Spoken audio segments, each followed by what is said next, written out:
BC రిజర్వేషన్ల విషయంలో కేంద్రం నుండి ఎలాంటి స్పందన లేని నేపథ్యంలో తెలంగాణ ప్రభుత్వం ముందు 3 ఆప్షన్లు ఉన్నాయని ముఖ్యమంత్రి రేవంత్ రెడ్డి తెలిపారు.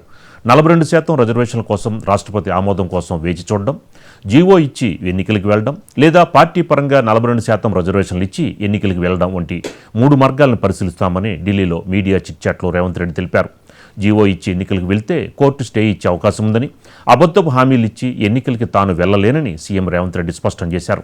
స్థానిక సంస్థల ఎన్నికల్ని సెప్టెంబర్ 30 కల్లా నిర్వహించాలన్న కోర్టు తీర్పు ఉన్నందున త్వరలో పీఏసీ సమావేశం ఏర్పాటు చేసి సమస్యపై చర్చించి ముందుకు వెళ్తామని చెప్పారు.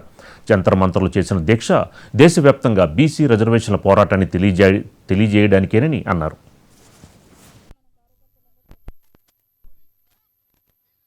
చట్టం మొత్తం చదువు దాంట్లో ఎవరికి లేదు. బ్లాంకెట్గా మొత్తం ఎన్బ్లాక్ 42% రిజర్వేషన్, సబ్ కేటగరైజేషన్ లేదు.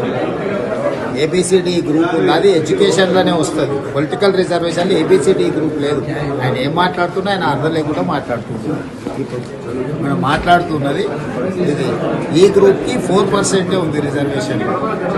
10-8కి వెళ్ళి వచ్చింది, ఆల్రెడీ ఉంది. ఏపీ పొలిటికల్ రిజర్వేషన్లో కేటగిరీ ఉందా?